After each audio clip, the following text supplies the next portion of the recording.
কেউ on camera প্রকাশ্যে গুরু বলছেন, কেউ গুরু বলে ডাকেন, কেউ গুরু মানছেন, কিন্তু বাড়ির লোক কি বলছে?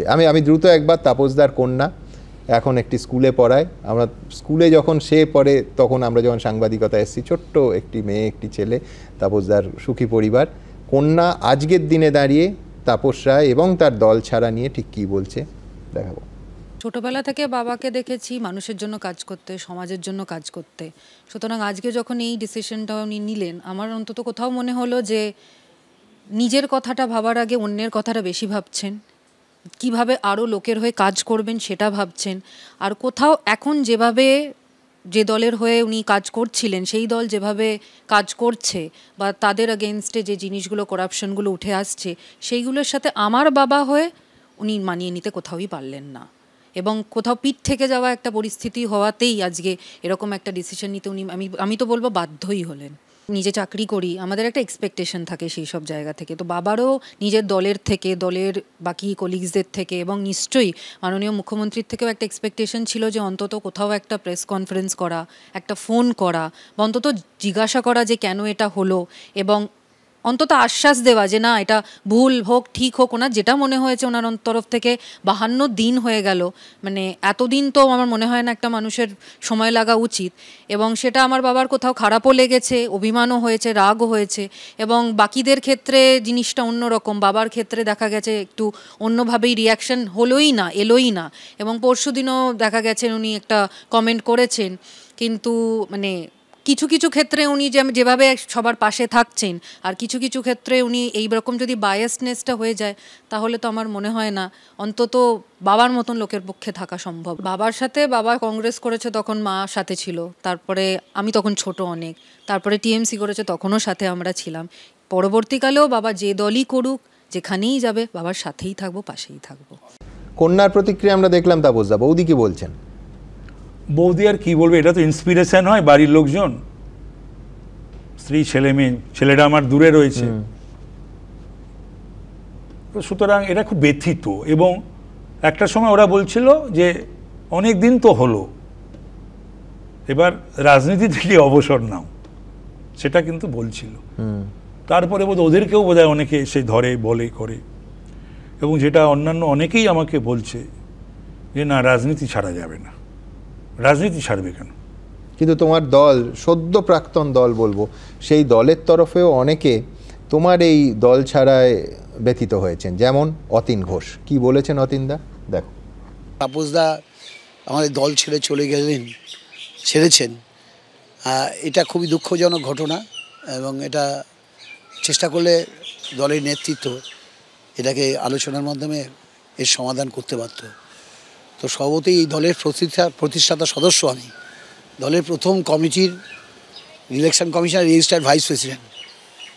ফলে আমার মাঝে মাঝে প্রশ্ন জাগে যে একটা ঘটনা যখন ঘটছে, সেটা যখন জনসমক্ষে আসছে, সেটাকে আমরা সমাধান করতে পারছি না কেন? এটা কোথায় সংগঠনের বা নেতৃত্বের দুর্বলতা? এটা আমার মনে প্রশ্ন জাগছে। তৃণমূল কাউন্সিলর বিশ্বরূপ দে কি বলেছেন? বিশ্বরূপ, দেখুন। মানুষের অভিমান, দুঃখ, যন্ত্রণা, বেদনা না ছাড়া মানুষই হবে না। যে মানুষের দুঃখ নেই, যন্ত্রণা নেই, বেদনা নেই, অনুভূতি নেই, সে তো শয়তানের মতো। আমি তাপসদার সাথে এখানে 100% সহমত পোষণ করি। একটা দল 1998 সালে মমতা বন্দ্যোপাধ্যায় তৈরি করেছিলেন, এক একটা করে ফুল গেঁথে গেঁথে গেঁথে আজকে এত বড় দল হয়েছে। নিঃসন্দেহে শ্রী তাপস রায় এতদিনের বিধায়ক, তিনি দলের মুখপাত্র ছিলেন, ফলে নিঃসন্দেহে মমতা বন্দ্যোপাধ্যায়ের সৈনিক ছিলেন। ফলে তার চলে যাওয়াটা নিঃসন্দেহে ভালো ঘটনা তো নয়, এটা নিশ্চয়ই দুর্ভাগ্যের। এবার দেখাবো ববি হাকিম, ব্রাত্য বসু, কুণাল ঘোষ, তারা কি বলছেন, দেখুন। তাপসদাকে আমি রিকোয়েস্ট করেছিলাম, অ্যাপ্রোচ করেছিলাম, এবং তারপরে উনি তৃণমূল কংগ্রেস জয়েন করেছিলেন। তাপসদা যেদিন আমার বাড়িতে সিবিআই রেড হলো, সেদিনও কিন্তু তাপসদা আমার সাথে যোগাযোগ করেনি, কিন্তু আমি তাপসদার সাথে যোগাযোগ করেছি। অ্যাসেম্বলিতে দাঁড়িয়ে তাপসদাকে জড়িয়ে ধরে বলেছি যে আমরা বিজেপির বিরুদ্ধে লড়াই করি, তাই সেন্ট্রাল ফোর্স আমাদের বাড়িতে আসে। মুখ্যমন্ত্রী সবসময় খবর রাখেন, এবং মুদ্রমুখী এখন রেডটা একদম ন্যাচারাল। কোথায়? আমার বাড়িতে তো সিবিআই, আমার বাড়িতে যখন আমাকে অ্যারেস্ট করেছিল নিশ্চয়ই মুখ্যমন্ত্রী এসছেন, সে আমি গেছেন যখন আমাদের প্রথমবারে কিন্তু রেড তো অনেকের বাড়িতে হয়েছে, শুধু তাপসদার বাড়িতে তো হয়নি, অনেকের বাড়িতে হয়েছে। তো মুখ্যমন্ত্রী কেন যোগাযোগ করবেন? আমার বাড়িতে তো হয়েছে, মুখ্যমন্ত্রীকে যোগাযোগ করেন আমি এটা এক্সপেক্টও করি না। মুখ্যমন্ত্রী আমাদের পাশে আছেন, এটাই আমাদের কাছে বিশ্বাস। উনি বলছেন যে ওনার ফোন এজেন্সি নিয়ে যায়, তাহলে কী করে শীর্ষ নেতৃত্ব যোগাযোগ করবে? কিন্তু দলগতভাবে নিশ্চিতভাবে জানি প্রচুর মানুষ ওনাকে এবং আমার শীর্ষ নেতৃত্ব ওনাকে সহানুভূতি জানিয়েছে, পাশে থেকেছে এবং যথাসাধ্য পাশে থাকার এবং লড়াইয়ের বার্তা দিয়েছে। হয়তো সেটা ওনার সাফিসিয়েন্ট মনে হয়নি। এবার এটা তো একটা মাত্রার ব্যাপার। আমি হয়তো 7 বলছি এবং সেটাই আমি যথেষ্ট মনে করছি। উনি প্রত্যাশা করছেন 10। এই 3-এর ফারাক, এটা তো কখনো ওইভাবে কীভাবে মেটাতে পারি? তার যে ব্যারিকেডটা মনের মধ্যে তৈরি হয়ে গেছিল, আমরা সেটা ভাঙতে পারিনি। আমাদের প্রথম যে অনুরোধটা ছিল দল ছাড়ার না ছাড়ার, সেটা তো তাপস রায় সহমত হলেন না। তো তিনি দলটা থেকে ইস্তফা দেওয়ার কথা ঘোষণা করেছেন বা যা যা বলেছেন তাতে তার এখন সমস্যা হচ্ছে, খুব পরিচিত কেউ যদি এইভাবে চলে যান, এরপরে রাজনীতির ময়দানে নামলে তাঁকে তাঁর যুক্তি দিতে হবে। আমাদের যারা মুখপাত্র তার কাউন্টার যুক্তি দিতে হবে। এটা একটা বাজে পরিবেশ তৈরি হয়ে যায়। তো সেই কারণে এইটুকু আমরা অনুরোধ করে রেখেছিলাম যে আপনি অন্য কোনো দলটায় অন্তত যোগ দেবেন না। আমি এখনো শেষ মুহূর্ত পর্যন্ত আশাবাদী যদি তাপসদা কনসিডার করেন। তাপসদা পরপর বলি। আমি তখন ছাত্র পরিষদের, অতীন আমার অত্যন্ত স্নেহভাজন ছোট ভাই। আমি রক্তাক্ত হলাম সিপিএমের গুন্ডাদের দ্বারা। সেই ইলেকশানে অতীন বলে, আজও বলে অতীন, কর্মী মিটিংয়েও বলে, অতীন সেইবার বঙ্গবাসী মর্নিং কলেজের জেনারেল সেক্রেটারি হলো। বিশ্বরূপ আমার পাড়ার ছেলে, ওর বাবা আমাদের ওই ওয়ার্ডের কাউন্সিলর ছিল, যে ওয়ার্ডে আমি 10 বছর 2 টার্ম কাউন্সিলর ছিলাম। বিশ্বরূপ আমার, যখন আমি রাজ্য ছাত্র পরিষদের সভাপতি, বিশ্বরূপ তখন জেলা ছাত্র পরিষদের সভাপতি।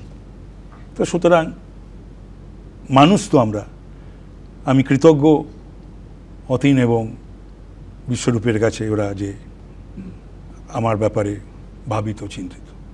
কিন্তু যেটা ববি বা ব্রাত্য বা কুণাল বলল, সেটা ওরা বলতেই পারে, ওদের বলতেই হবে। যেমন আমাকে আমার জায়গা থেকে বলতে হবে, ওদেরও সেটা ওদের জায়গা থেকে বলতে হবে। কিন্তু ববি যেটা বলল, এটা ঠিক বলল না। প্রথম কথা, আমি ববির কাছ থেকে তো আমি ফোন আশা করিনি। আমি এবারের অধিবেশনটা 96 থেকে এমএলএ, আমি এবারের অধিবেশনটাই অনিয়মিত ছিলাম। সেটা আমারই মানসিক যন্ত্রণার জন্যে এবং আমারই চোখের অপারেশনের জন্যে। একদিন আমার সঙ্গে সেই দেখা হয়ে গেল অ্যাসেম্বলিতে, ও কিছু বলল, সেটা কতদিন পর, 12ই জানুয়ারির পরে কতদিন পর অ্যাসেম্বলি হয়েছিল। আর ও যেটা বলল যে ও আশা করে না, দেখো ওর এক্সপেকটেশন আর আমার এক্সপেকটেশন এক হবে, ও সেটা আশা করে কেন? আমি তো এটা শুনেছিলাম মমতা ব্যানার্জির মুখে যে ববির বউ বলছে ও রান্নাঘরের নাকি বিভিন্ন মশলাপাতির সমস্ত কোটো ইডি ঘাটাঘাটি করেছে। ববির এটা জানা উচিত, আমারও একটা স্ত্রী আছে, তারও একটা রান্নাঘর আছে। ইডি 12 ঘন্টা আমার বাড়িতেও যা করার ওর বাড়িতে যদি করে থাকে, আমার বাড়িতেও করেছে। তো সুতরাং এই সমস্ত যুক্তি, যুক্তি শুধু যুক্তি নয়, কিন্তু পাশাপাশি আক্রমণও আছে। যেমন কল্যাণ বন্দ্যোপাধ্যায়, ঠিক কি বলেছেন কল্যাণ বন্দ্যোপাধ্যায়, দেখাবো। ও ভাবে যে উত্তর কলকাতা থেকে সিট দিয়ে দাঁড়াবে, ওকে তৃণমূল কংগ্রেস টিকিট দেবে, ও বিভিন্ন রকমের প্রেশার ক্রিয়েট করেছিল, বাজে কথাবার্তা বলছিল। হ্যাঁ, সেটাও জানে যে ও আর পাবে না, তাই জন্য ও চলে গেছে। এখন বিজেপিতে টিকিট পাওয়ার জন্য গেছে, হেরে ভূত হয়ে চলে যাবে। কিছু কোনো অন্তর্দ্বন্দ্ব নেই, এসব ক্রিয়েটেড, ও করেছে। ওর মতো 2-1টা মেটেরিয়ালস মাল আছে, তারা এসব করেছে। কোনো অন্তর্দ্বন্দ্ব নেই, কোনো বেনজির ভুসি মালটা তো এর আগেও গেছে, যায় নাকি? কল্যাণ আমার খুবই ভালো বন্ধু, দেখতে পেলাম। হ্যাঁ, না বলছি, কল্যাণ সম্পর্কে আজকে প্রেস কনফারেন্স করে জাস্টিস অভিজিৎ গাঙ্গুলি যা বলেছে তারপরে আর কিছু বলার অপেক্ষা রাখে না। পাশাপাশি আমি বিশ্বাস করি যে প্রত্যেক মুদ্রার তো উল্টো পিঠো থাকে। এই কল্যাণ বন্দ্যোপাধ্যায় কিন্তু তোমারই সম্পর্কে যখন তোমার বাড়িতে সেটাই আমি রেড বলতে হয়েছে- চাইছিলাম। আচ্ছা, আমি আসছি, একটু দর্শকদের মনে করিয়ে দেবো কল্যাণ বন্দ্যোপাধ্যায় তখন কিভাবে তাপস রায়ের পাশে দাঁড়িয়েছিলেন। দেখুন, তাপস রায়ের বাড়িতে ইডির গেছে। আমার রাজনৈতিক, দেখো ও আমার রাজনৈতিক কর্মী, মানে কলিগ, আমাদের দলে রয়েছে। আমি তো তাপস রায়কে দেখছি, দীর্ঘকাল ধরে দেখছি। তাপস রায়ের বাড়িতে যদি ইডি পাঠানো হয় তাহলে তো যে কোনো রাজনৈতিক নেতা, যে কোনো রাজনৈতিক কর্মীর বাড়িতে যা ইচ্ছা তাই করে দিতে পারে। সেই সেদিন কিন্তু জন্যই আমি কল্যাণদার বললাম, পাশে দাঁড়িয়েছিলেন। এই জন্যই তো দেখো আমি শুরু করলাম, ও আমার ভালো বন্ধু। এবং শুধু তাই নয়, এখন বিভিন্ন সময় বিভিন্ন কথা ওকে বলতে হচ্ছে, শুধু তাই নয়, ও এই আমার ওপর আমার যে অবমাননা, অমর্যাদা, এই যে ব্যাপার ট্যাপারগুলো হয়েছিল, এগুলো নিয়েও আমার সঙ্গেও বেশ কয়েকবার কথা হয়েছে। ওর সঙ্গে একবার 1:1 কথা হয়েছে। আবারও ও কথা বলেছিল, বসবে বলেছিল, কথা বলেছে। যাই হোক, সেটা আর ওর একটা ব্যস্ততা রয়েছে, আমিও সময় পাইনি। কিন্তু আমি কখনো ও যেভাবে যেসব শব্দ বা ভাষা ব্যবহার করে, আমি তো সেভাবে বলতে পারবো না, সেসব শব্দ ব্যবহার করতে পারবো না। কিন্তু অনেকে যে বলে ওর সম্বন্ধে দলেও, যে ও লয়ার, আমাদের গভর্নমেন্ট লয়ার, গভর্নমেন্ট প্যানেলে রয়েছে, অথচ ও চালকল মালিকদের হয়ে দাঁড়ায়, মানে যেটা আনএথিক্যাল। আচ্ছা, আরেকটা বিষয় হচ্ছে যে ও এটা কি জানাবে, এই দুটো, যে ওর সরকারি ব্রিফ আর বেসরকারি ব্রিফ কোনটা কত? বেশ, কল্যাণ বন্দ্যোপাধ্যায় নিঃসন্দেহে এই অনুষ্ঠান দেখছেন, তার বক্তব্য তিনি দিলে আপনাদের সামনে হাজির করব। এইখানে আমি দেখাবো তাপস রায়ের এই দল ছাড়া নিয়ে কংগ্রেস এবং সিপিএম তারা কি বলছেন অধীর রঞ্জন চৌধুরী কিংবা রবীন দেব। দেখুন, তাপস রায়ের সঙ্গে আমি একসঙ্গে এমএলএ ছিলাম বিধানসভায়। তাপস রায় একজন ভালো পার্লামেন্টারিয়ান বলতে যা বোঝায় তাই আমার কাছে পরিচয়, এবং যোগ্য ব্যক্তি, রাজনীতিতে তার দীর্ঘদিন অভিজ্ঞতা। তিনি একজন তৃণমূল দলের একজন পোটেনশিয়াল লিডারের মধ্যে পড়েন। হঠাৎ করে তার পদত্যাগের পিছনে নিশ্চয়ই কোনো বড় কারণ আছে। তৃণমূল দলের মধ্যে ক্ষোভ, বিক্ষোভ, অপমান, অমর্যাদা, এগুলো যে দিনের পর দিন বাড়ছে, সেটা একটা শ্রেণীর রাজনীতিবিদ, তারা যারা এখনো পর্যন্ত যারা কিছুটা ঐতিহ্য, কিছুটা আদর্শ নিয়ে চলার চেষ্টা করে, তাদের জন্য খুব বিষময় হয়ে উঠছে। স্বাভাবিকভাবেই তারা হয়তো অন্য কোনো পথের কথা ভাবছেন, অন্য কোনো পথের সন্ধান করছেন। ছাত্র পরিষদের সভাপতি ছিল, তারপর কংগ্রেসের সোমেন মিত্র, অজিত পাজা যখন কংগ্রেস করতেন তখন তাদের সাথে সম্পর্ক, নেতৃত্ব এবং তার কর্মী হিসাবে গভীর সম্পর্ক ছিল। তারপর আমরা দেখেছি যে ও কংগ্রেস দলের থেকে এমএলএ হয়েছে, অজিত পাজার অনুগামী হিসাবে ও তৃণমূলের সাথে যুক্ত হয়েছে। বাংলার মানুষ অপমানিত হয়েছে তৃণমূলের হাতে বারবার। সুতরাং সে অনেক দিন পর এটা বুঝেছি যে তৃণমূল এইভাবে মানুষের সাথে বিশ্বাসঘাতকতা করে, তাদেরকে সম্মান দেয় না। তাপস এই রসিকতার জন্য মার্জনা করো, কিন্তু বাংলা একটা প্রবাদ আছে যে ঘর জ্বালানে পর ভোলানে। প্রায় তোমার ক্ষেত্রে যখন তোমার বিপদ হচ্ছে, বিরোধীরা যাদের বিরুদ্ধে তুমি দর্শক রাজনীতি করেছো, লড়াই করেছো, তারা পাশে দাঁড়াচ্ছে। তোমার সদ্য প্রাক্তন দল কিন্তু দাঁড়াচ্ছে না। এখানেও তো তাই দেখছি। আমার মনে হয় সেটাই বোধহয় আমাকে অপছন্দ করার একটা কারণও হতে পারে। কিন্তু একটা বিরোধী করলে না, তুমি বলতে পারতে যে শুধু বিজেপি প্রশংসা করছে। সিপিএম করেছে, কংগ্রেস করেছে, আইএসএফ করেছে। আর যদি সেটাই হবে তাহলে বলো তুমি 2015 সালে 14 থেকে সেই সারদার ঘটনা, 2015 সালের 9 এপ্রিল দল তো অন্য কাউকে বাছেনি। পার্টির যে অ্যাকাউন্টস নিয়ে যখন দেখা করতে বলেছিল সিজিও কমপ্লেক্সে সিবিআই, তখন কিন্তু দল আমাকেই নির্বাচিত করেছিল। আমিই কিন্তু সেই ফাইলপত্র নিয়ে, ডকুমেন্টস নিয়ে, কাগজপত্র নিয়ে আমি সিজিও কমপ্লেক্সে গিয়েছিলাম সিবিআই দল। সেটা কি শুধুমাত্র পার্টির নির্দেশ, না তাপস রায়ও কোথাও কনভিন্স ছিল যে দল দুর্নীতি করেনি, সেই জন্য নিজে কাগজপত্র নথিপত্র বয়ে নিয়ে যাচ্ছে? দুটোই, সেই সময় অন্তত দুটোই। এখন কনভিকশনটা নেই। এখন তো যা পরপর যা ঘটনাগুলো দেখলাম, শুনলাম, জানলাম, তাতে তো সেই বিশ্বাস অটুট থাকার কথা নয়। তারপর আমার শেষ প্রশ্ন, তোমার নিশ্চয়ই মনে আছে 2022 সালের 3রা অগস্ট রাজ্য মন্ত্রিসভায় বড় সড়ো একটা রদবদলের কথা হয়েছিল। শোনা গেছিল যে তার আগের দিন রাতে নাকি তোমার কাছেও তোমার পার্টির, তৎকালীন পার্টি বলবো, প্রাক্তন হয়ে গেছেন তুমি, প্রাক্তন পার্টির প্রেসিডেন্টের একটা ফোন এসেছিল। পরের দিন রদবদল হলো, দেখা গেল যে বাবুল সুপ্রিয়, উদয়ন গুহ, প্রায় 8 জন মন্ত্রিসভায় জায়গা পেয়েছেন, কিন্তু প্রবীণ তৃণমূলী 50 বছরের বেশি রাজনীতি করা তাপস রায়ের ঠাঁই হয়নি। এটা কি সত্যি ঘটনা? সত্যি পার্টি প্রেসিডেন্টের ফোন এসেছিল? হ্যাঁ, আমি বলছি, যদি এটা তো description of honourable chief minister, একদম মুখ্যমন্ত্রী, কিন্তু তার এই যেদিকে হলো ওথ, তার 3-4 দিন আগে থেকে বিভিন্ন পত্র পত্রিকা, টিভি এবং আমাদের যাদেরকে আমরা মনে করি যে সাংবাদিকদের অনারেবল সিএম এর ঘনিষ্ঠ, তারা সব আমাকে কনগ্রাচুলেট করেছিল। এমপিরা করেছিল, এমএলএরা করেছিল, মন্ত্রীরাও করেছিল। সবচেয়ে ব্যাপার হলো, এগুলোকে নয় আমি ধরলামই না। রাত 11:10 পরের দিন শপথ, আমি বাড়িতেই রয়েছি স্বাভাবিক, ওই সময় কিছু করছিলাম বোধে, ফোন বেজে উঠল, সুব্রত বক্সির phone, party president. Bakshi phone করে আমাকে বললো, কিরে কি করছিস? তখন আমি বললাম যে আমি বাড়িতে। কেন? কনগ্রাচুলেশন, কালকে শপথ নিতে যাচ্ছিস।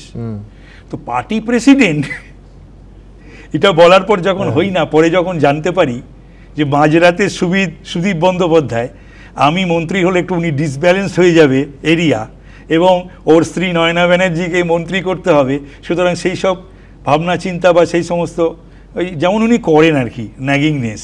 এখানেও তুমি সুদীপ বন্দ্যোপাধ্যায়ের ভূত দেখছো? একদম না, না এরকম বলো না। আমি বলছি তুমি হাসছো, আমি বলছি আচ্ছা মমতা বন্দ্যোপাধ্যায় ঘটনা আছে যেগুলো আমি কাকে মন্ত্রী করবেন সেই সিদ্ধান্ত সুদীপ বন্দ্যোপাধ্যায়। আরে না না, তো আটকালো, নয়নাকে মন্ত্রী করতে হবে, আমাকে মন্ত্রী করলে পরে, আরে দেখছো না আমি প্রেসিডেন্ট, সহ্য করতে পারছে না, আমাকে দাও আমাকে দাও আমাকে দাও। যখন আমি প্রেসিডেন্ট হলাম, তারপর আমি 3-4 বার ফোন করেছিলাম, ধরেনি। তারপরে ফিরে এলো, বাইরে ছিল, তারপরে এসেই তো বসতে হবে, তো কথা বলতে হবে, তো সুতরাং তারপরে ওর যারা ঘনিষ্ঠ মহলে বলে দিল যে 3 মাস অপেক্ষা কর। 3 মাসেও সরলাম না। তারপরে বললো 6 মাস অপেক্ষা কর, 6 মাসেও সরলাম না। তারপরে বলে দিল 8 মার্চ ও সরে যাবে। সত্যি নজরুল মঞ্চে 8 মার্চ মিটিং ছিল, সরে গেলাম। কি বলছো কি তোমরা যেভাবে দেখো মানুষটিকে, মানুষটি সেরকম নয়। আমার প্রশ্নটা ভয়ঙ্কর একটা মানে জিলাস তার মধ্যে রয়েছে, একটা আমার প্রতি একটা রাগ, ক্রোধ, জ্বালা, যন্ত্রণা। কেন কেন এটা ফিয়ার সাইকোসিস থেকে হয়। He is afraid of me. আমার রাজনৈতিক উত্থান, আমার জনপ্রিয়তা, এগুলোকে ও ভয় পায়। He is frightened about me politically. সেই জন্য পরের লোকসভা ভোটে সুদীপ বন্দ্যোপাধ্যায়ের বিরুদ্ধে বিজেপি প্রার্থী হিসেবে দাঁড়িয়ে তুমি প্রতিশোধ নিতে চাও? আমি জানি না তো, আমি জানি না তো। এখন উপরওয়ালা ঈশ্বর, তিনি সব ঠিক করে রেখেছেন, আমরা হাঁটছি মাত্র।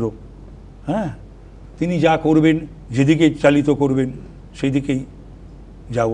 আমি খুবই ধর্মে এবং ঈশ্বরে বিশ্বাসী একজন মানুষ, সকলেই সেটা জানেন। তাপসদা, অনেক অনেক ধন্যবাদ তোমায় আমাদের সবার আগে এই যাবতীয় ক্ষোভ, অভিমান, বিভিন্ন প্রশ্নের উত্তর এবং তোমার দল ছাড়ার কারণ এত বিস্তারিতভাবে ব্যাখ্যা করার জন্য। আর আপনাদের জানিয়ে রাখি, যার বিরুদ্ধে তাপসদার এত অভিযোগ, এত ক্ষোভ, বর্ষীয়ান সাংসদ সুদীপ বন্দ্যোপাধ্যায়ের সঙ্গেও আমরা একই সঙ্গে যোগাযোগ করি। তিনি আমাদের প্রস্তাব পেয়ে অত্যন্ত উষ্ণতার সঙ্গে উত্তর দিয়েছেন। এখন না হলেও ভবিষ্যতে কখনো নিশ্চয়ই তার বক্তব্য সমানভাবে আপনাদের সামনে তুলে ধরতে পারবো। তাপসদা, আবার তোমায় অনেক শুভেচ্ছা এবং ধন্যবাদ।